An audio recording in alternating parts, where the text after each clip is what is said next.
Form भरते हैं, कोई वैकेंसी आई, बहुत ज़्यादा मोटिवेट रहते हैं, पर जैसे जैसे डेट आगे बढ़ती जाती है कि मतलब एग्ज़ाम के पास पहुंच जाते हैं, सर ये जो अपना मोटिवेशन है वो सर अपना डिप्रेशन में चेंज होता जाता है सर।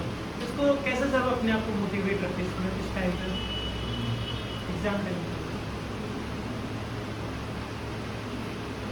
इसका एक ही उत्तर है, जिसको बढ़ा भी सकते हैं, लेकिन एक लाइन में उत्तर है कि हम चीजों से मोटिवेट होते हैं, खुद से, है ना। मैं आज आया, क्या होगा?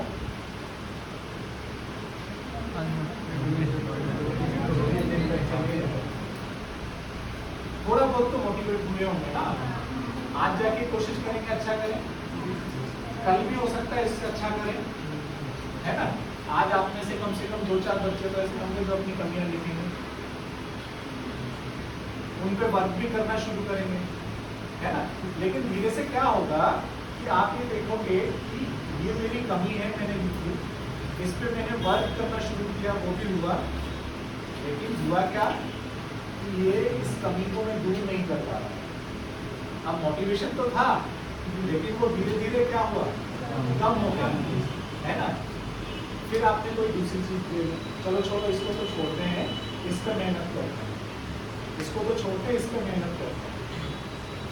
दूसरी चीज, जो आपने छोटे छोटे टारगेट्स बनाए हैं, उनको यदि आप पूरा नहीं कर रहे हो तो पेंडेंसी आती है, और पेंडेंसी आपको हमेशा डिप्रेशन में ले जाएगी। आज एग्जाम निकली, आपने सिलेबस चिपकाया, देखा कि ये सिलेबस मुझे 3 महीने में खत्म करना है। कितने महीने में? 3 महीने। अब हुआ ये कि ये सिलेबस आपको 3 महीने में खत्म करना था, और एक दिन में आपको एक चैप्टर खत्म करना था। किसी वजह से वो एक चैप्टर खत्म नहीं हो पाया, कल के लिए चला गया, वो किसी वजह से कल का भी चैप्टर नहीं हो पाया। यही एक बहुत बड़ा रीजन है आपके डिप्रेशन में जाने, है ना। तो अगर जिस दिन मोटिवेट हो, उसी दिन ये ठान लो कि मुझे कैसे भी करके जो अपना एक टारगेट बनाया है उसको पूरा करना है। तो ये सेल्फ मोटिवेशन जिस शब्द का नाम है, वो अगर आपके अंदर नहीं होगा तो बाहर से हम कितना ही मोटिवेट हो। एग्जाम भी जो वैकेंसी निकली है वो भी आपको बाहर से ही मोटिवेट करने के लिए निकली है ना, आपने अंदर से तो वो फील नहीं किया, तो वो 2-4 दिन तक रहता है। सेल्फ मोटिवेशन अगर आ गया तो फिर हमेशा रहेगा। कोई आपको सुबह उठाता है, आपको रुक जाता है, वो कोई अलार्म भी हो सकता है।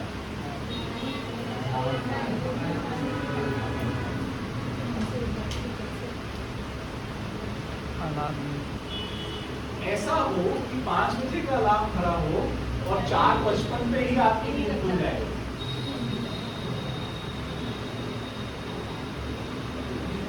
ऐसा हो कि 5 बजे का अलार्म खड़ा हो और उसके पहले आपकी नींद खुल जाए,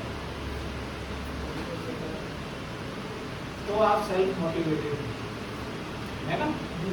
लेकिन ऐसा हो कि 4:55 पे नींद खुल जाए और आपको अभी तो 5 मिनट और बचे हैं, फिर क्या हो?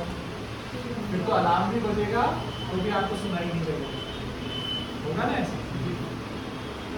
तो सिर्फ 4:55 पे नींद खुलना ही काफी नहीं है, कई बार खुद के से खुल जाती है। वो आपके अंदर की जो एक आग थी उसकी वजह से वो आपकी नींद खुली है, तो आप तुरंत पढ़ने बैठ जाओगे, किसी को डिस्टर्ब किए हुए बिना, है ना। और धीरे धीरे ये रूटीन आ जाएगा। आप देखते हैं 3 बजे अगर आपकी नींद रात को 1 बजे खुलती है 3 दिन लगातार, तो चौथे दिन अपने आप खुल जाएगी। ये हमारे शरीर की जो एक रूटीन है वो ऐसी ही है, हम उसको जैसा करने के लिए प्रोग्राम कर देते हैं वो वैसा करने लगता है।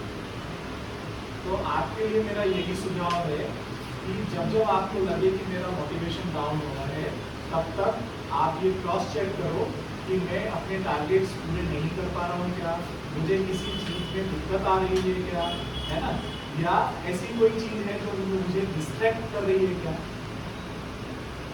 है ना। और इन सब से भी काम नहीं चले तो मैं नहीं याद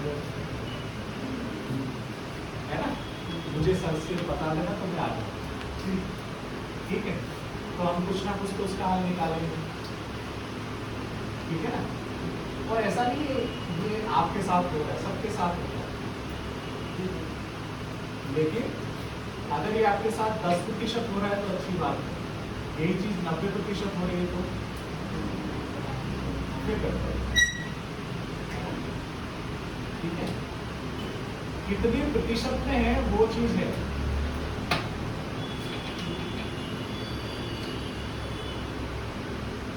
एक बहुत बड़ा पहलवान और एक बहुत ही दुबला पतला व्यक्ति अगर लड़ने के लिए भेज दिए जाए तो डर दोनों को लगेगा, डर दोनों को ही लगेगा, है ना। लेकिन जो मजबूत है वो क्या कहेगा, ऐसी लड़ाइयां तो मैं लड़ता रहना चाहिए, तो उसने डर पे काबू पा लिया तुरंत, ठीक है। और वो जो दुबला पतला है वो भी ये सोच सकता है कि ये तो मेरे लिए बहुत बड़ा चैलेंज है और मैं इसको स्वीकार करता हूँ, फिर इसका पलड़ा भारी हो गया। तो ये आपको देखना है कि आपको जो चीजें परेशान कर रही है वो किस मात्रा में कर रही है, ठीक है। और कुछ सर मेरा एक क्वेश्चन और था। हाँ सर जैसे आपने पीएससी में टॉप किया, तो सर आपकी जैसे कोई स्टूडेंट है तो जीरो से टॉपर बनने के लिए उसकी क्या सोच होनी चाहिए सर उसके लिए? सबसे बड़ी सोच तो ये कि मुझे ही बनना है ना। थोड़ा सा फनी लगता है ये, लेकिन सबसे पहली सोच ये कि मुझे ही बनना है। मुझे, मैं अपनी खुद की बात कर रहा हूँ, मुझे नहीं पता कि मेरे एग्जाम कैसे गए थे, मुझे नहीं पता कि रिजल्ट क्या आने वाला था, क्योंकि आप जो लिख के आए हो वो जानने वाले को पसंद आएगा कि नहीं आएगा ये दूसरी बात है। तो मुझे नहीं पता मेरे एग्जाम कैसे गए, मुझे नहीं पता मेरा रिजल्ट कैसा आएगा, है ना। लेकिन जब भी कोई पूछता था मुझसे तो मैं कहता था कि टॉप 5 में तो आ गया, ठीक है। ये धीरे धीरे मेरे मन में मैंने प्रोग्रामिंग कर ली, क्या जो भी अगर मुझसे कोई पूछे भी तो भी मैं उससे यही कहता था। बहुत ज़्यादा लोग तो पूछते नहीं थे क्योंकि मैंने किसी को बताया नहीं रखा था कि मैंने मेरे से सब लिखा है या जो भी किया है, तो फिर भी लेकिन जो मेरे करीबी थे जो ये जानते थे तो वो जब भी पूछते थे मैं उनसे क्या कहता था,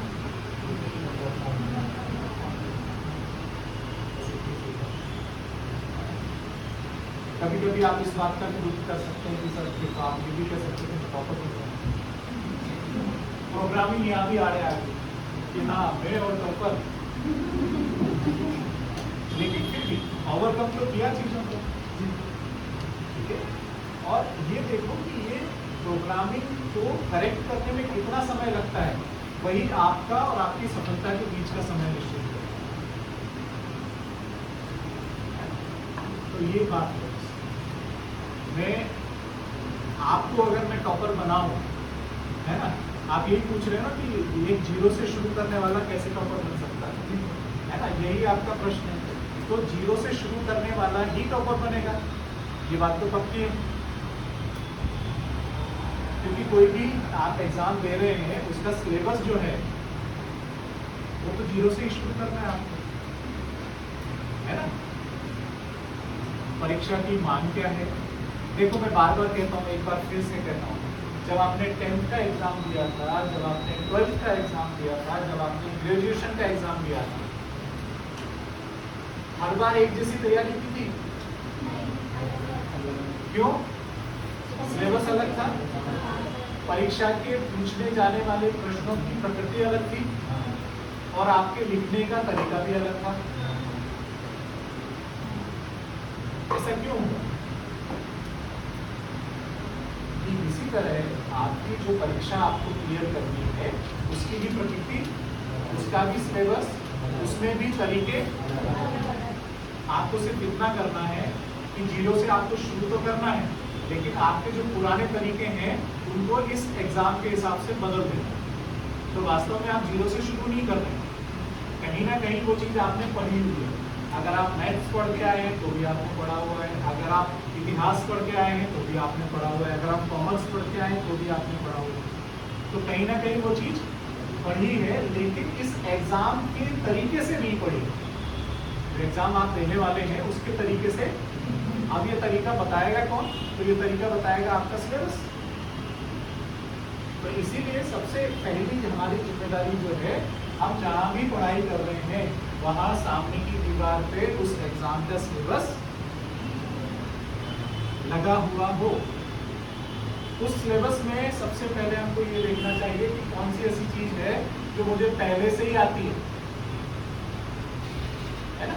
जैसे मैं उदाहरण दूं, आपको गणित में प्रतिशत निकालना पहले से ही आता है, तो अभी आपके उतना मतलब का नहीं है वो। दूसरा, आपने कभी नाम सुना है लेकिन आपने बहुत ज्यादा उस चीज के बारे में नहीं पढ़ा है। तीसरा, आपके लिए एकदम ही नया है। तीन चीजें होंगी ना किसी चीज को। आपका जो सिलेबस है उसमें आप देखेंगे आपको आता है, कम आता है और बिल्कुल नहीं आता है। ठीक है, सबसे पहले बिल्कुल नहीं आता पे मेहनत करो, उसके बाद कम आता पे मेहनत करो, और उसके बाद जो आता है उसके एडवांस लेवल पे जाओ, है ना। और जैसे जैसे परीक्षा नजदीक आए इसका क्रम उल्टा कर लो। जो आता है उसको बहुत अच्छे से और अच्छे से तैयार करो, है ना। जो कम आता है उसको तैयार करने की कोशिश करो, और जो नहीं आता उसको छोड़ दो। जो क्योंकि वो ऐसे भी नहीं आता ना, आपको वैसे भी नहीं आएगा, तो जो आता है कम से कम उसको अच्छे से तैयार करें हम, है ना। तो जब एग्जाम में समय है तो ऐसे चलो, और जब एग्जाम बहुत नजदीक है तो ऐसे चलो। बहुत हेल्प होगी आपकी, आपका सिलेबस सामने रखने से, आपके लास्ट ईयर के क्वेश्चन पेपर सामने रखने से, और जो पढ़ रहे हैं उनसे प्रश्न कैसे बन रहे हैं उसको देखने से। ठीक है, कई बार हम चीज को सामान्य रूप से कहानी के रूप से पढ़ते हैं और वो प्रश्न जो है वो बड़े तार्किक स्तर पर बनाते हैं। तो जब तक हमने जो पढ़ा है उसके प्रश्न हम सॉल्व नहीं करेंगे तब तक बहुत मुश्किल है। और कोचिंग आपकी मदद यही करती है कि पहली बात तो वो ये तरीका बताते हैं आपको कि आपको पढ़ना है इसे। दूसरी बात वो आपको ये बताते हैं कि ये जो तरीका है, इस तरीके से अगर आप पढ़ोगे तो ये वाले जो प्रश्न वो पूछ रहे हैं एग्जाम में वो आपसे आसानी से बन सकते है ना। तो ये चीज आपको कोचिंग से मिलती है, इसीलिए हम लोग जो है वो कोचिंग जाते हैं। कोचिंग शब्द ही ऐसा है जो आपको ये बताता है कि आपको चीजें कैसे करनी है, आगे कैसे पढ़ना है अपनी चीजों को, है ना। डाउट क्लियरिंग सेशन होते हैं बहुत सारे, उसमें भी आप चीजों को समझते हो और आगे बढ़ते हो। धीरे धीरे कोचिंग से आपकी प्रोग्रामिंग सुधरती जाती है, आपका विश्वास बढ़ता जाता है। और कोई प्रश्न?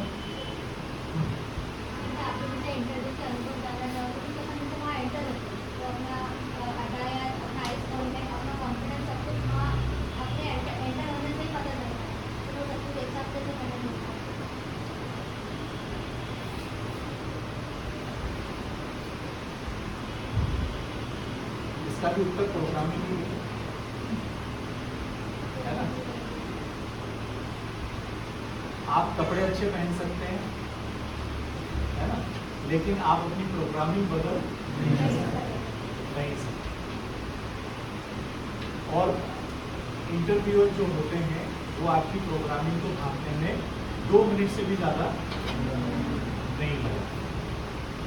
इसलिए बहुत अच्छी बात ये है कि आप जैसे हैं वैसे ही, है ना।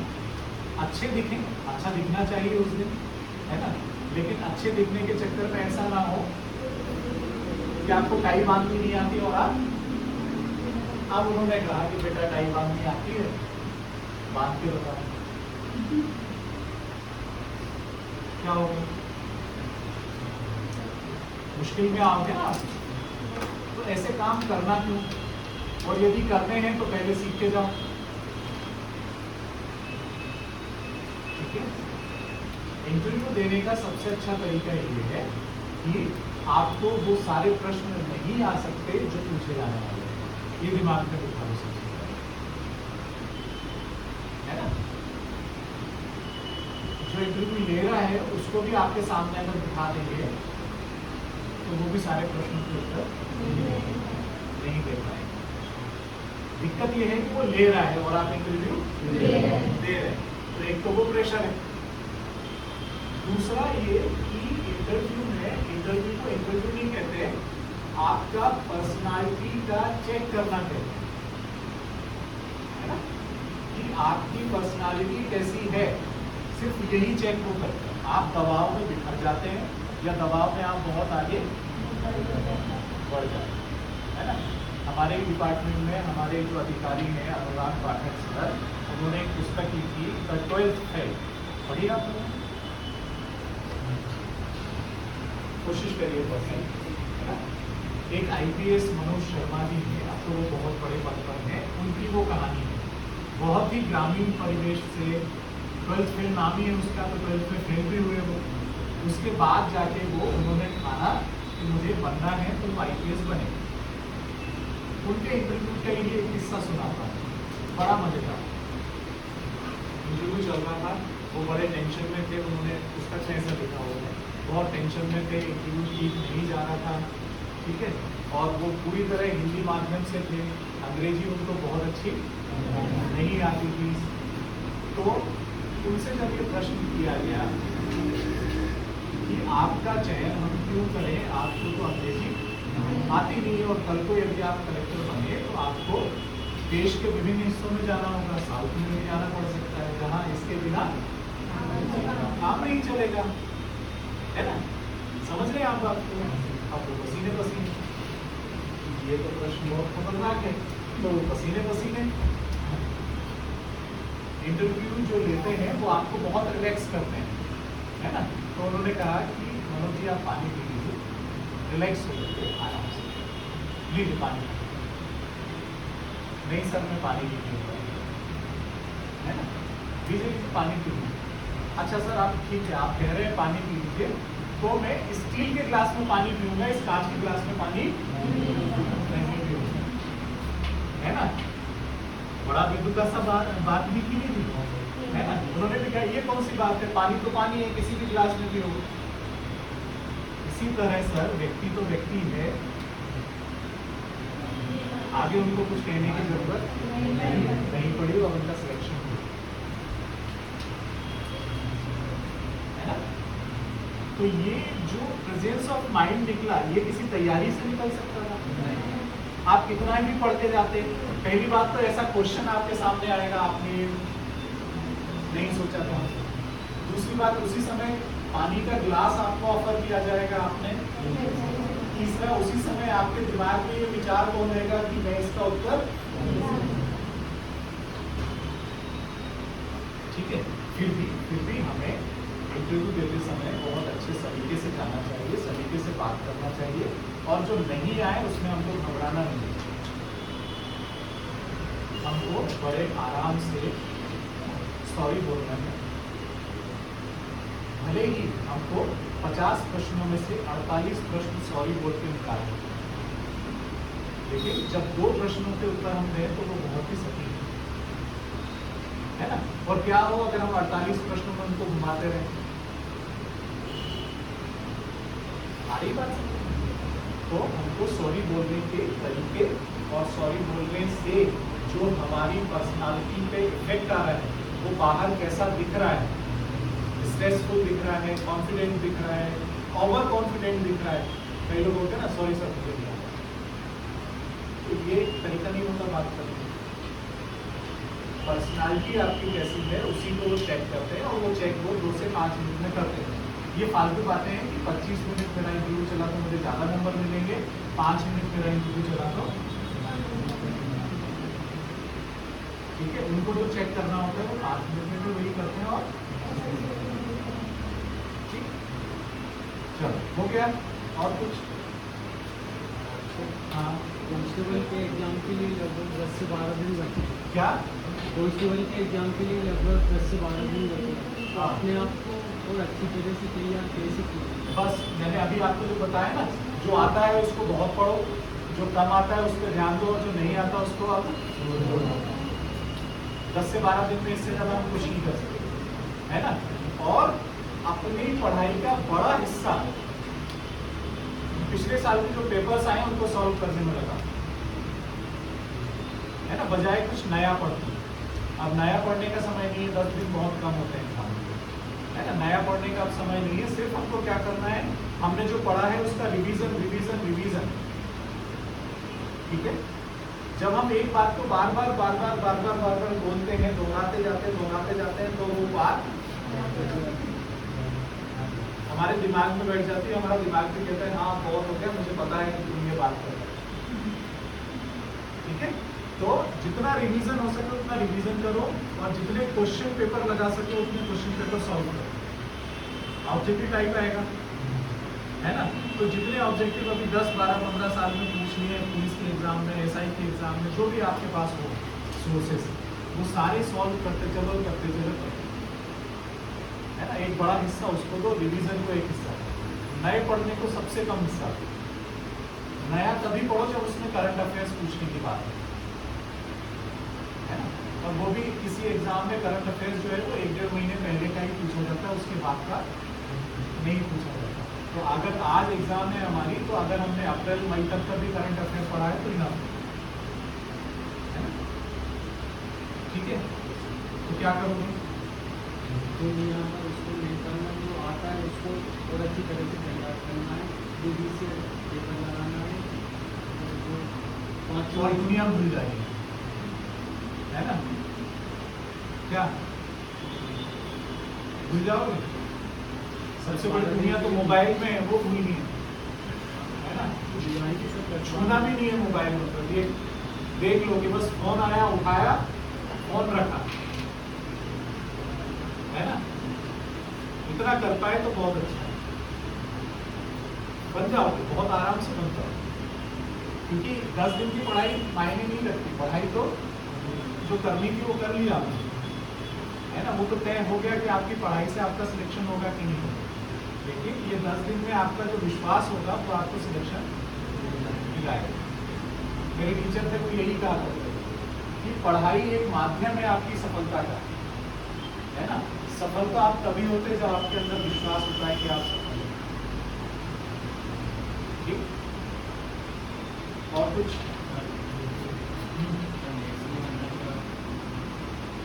मैथ्स नहीं बनता तो 2 चीजें कर सकते हो। पहला तो लगे रहो, एक ना एक दिन जरूर बोलेगा। दूसरा कोई ऐसा एग्जाम ढूंढो जिसमें मैथ्स आता ही नहीं। इसके अलावा कोई दूसरा तरीका है, मैथ्स मेरे से भी नहीं बनता, कभी नहीं बना आज तक मैथ्स, कभी नहीं बना, अभी भी नहीं बना। लेकिन जितना पूछा जाता था उतना होता है ना। अगर मुझे आज भी प्रतिशत निकालना पड़ता है तो मुझे सिर्फ एक ही बात पता है कि जितनी भी संख्या हो, अगर उसके आखिर से शुरू करके पॉइंट लगाएंगे तो उसका 10% होता है। और अगर मुझे किसी संख्या का 12% निकालना है तो मैं 10 की जगह क्या करूँगा, 2 पे पॉइंट लगा दूंगा। तो वो 10 तो मैंने पहले निकाल लिया और 1-1% वो निकाल लिया, तीनों को टोटल करूँगा, जोड़ दूंगा और मेरा 12% आ जाएगा, ठीक है। तो या तो ऐसे तरीके निकालो या फिर ऐसा तरीका निकालो जिससे है। तो यहाँ मैं एक बात जरूर कहूँगा कि आपको जिस चीज़ से डर लगता है ना, उसको फेस करके आपको उसमें मेहनत कर करके काम करना चाहिए, नहीं तो वो चीज़ आपके सामने आएगी ही आएगी। मुझे मैथ्स से डर लगता था, मैं आज ऐसे डिपार्टमेंट में हूँ कि दिन भर मुझे कैलकुलेटर लेके बैठना है ना। तो वो चीज़ से मैं भागा। 10वीं में भी मैंने ये कहा कि लोगों ने ये कहा कि ये 5-6 प्रश्न याद करो, आ ही जाएंगे एग्जाम में। किस्मत से वो आ भी गए। तो 10वीं में मैं आपको मार्कशीट दिखाऊंगा, 33 नंबर ही आए होंगे मेरे, है ना। 11वीं में तो मैंने गणित से तौबा ही कर दी, अलग ही कर दिया उसको, देखते ही नहीं है उस तरफ। लेकिन आज क्या हो रहा है मेरे साथ कि जिस चीज़ में भागा, ठीक है, तो आज थोड़ा बहुत मैथ्स मेरा सुधरा है, बट परसेंटेज निकालने का तरीका वही है। प्रोग्रामिंग ऐसी ठीक है, तो करिए, मेहनत करिए। गणित नहीं आता तो सबसे पहले ये सोचिए कि क्यों नहीं आ रहा है, और बेसिक से शुरू करिए। ये मत सोचिए कि क्लास कितनी आगे बढ़ गई है, लोगों को कितना आता है, बेसिक से शुरू करिए। और इन कॉम्पिटिटिव एग्जाम्स में मुझे नहीं लगता कि बहुत भारी भरकम गणित आता है। हाँ? तो क्या क्या होते हैं गणित में, बहुत बड़े बड़े शब्द जिसको ट्रिग्नोमेट्री और ये वो सब ऐसे तो कुछ आते हैं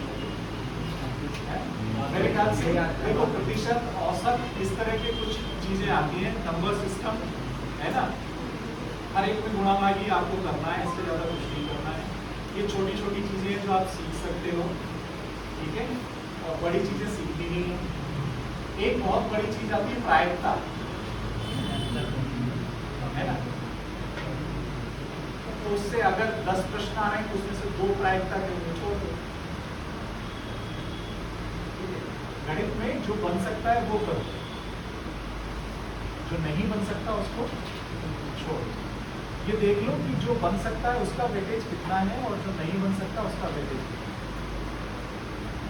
और लगे रहो तो सीख जाओ, है ना। और ये बहुत अच्छा सवाल मुझे इसलिए लगा सर, क्योंकि कल रात को ही मैं सोच रहा था कि गणित से अब बहुत पाला पड़ गया, मेरी बिटिया पहुंच गई 7th में और उसका गणित मेरे से बिल्कुल नहीं बनता। 5th तक तो बन जाता था, है ना, मतलब इधर उधर से थोड़ा बहुत। अब तो मतलब मैं गूगल पे भी वो सर्च कर लूँ तो भी समझ में नहीं आता कि क्या कह रहा है। तो इसलिए मैं सोच रहा था कि अभी अगर मुझे इस बार खाली समय मिलेगा तो धीरे धीरे मैं गणित की पढ़ाई करना, इसलिए नहीं क्योंकि मेरा डिपार्टमेंट हुआ, इसलिए ताकि मैं अपनी बिटिया को पढ़ा सकूं, है ना। मतलब कल को ये नहीं कहे कि पापा आपको इतना भी नहीं आता, इससे भी डर लगता है थोड़ा सा, करना चाहिए ना डर, तो गणित आ जाएगा। आप तो बहुत एंगेज हैं, अभी तो आपकी सीखने की उम्र है, ऐसा नहीं है, बस डरो मत, गणित से आ जाएगा। और कोई प्रश्न?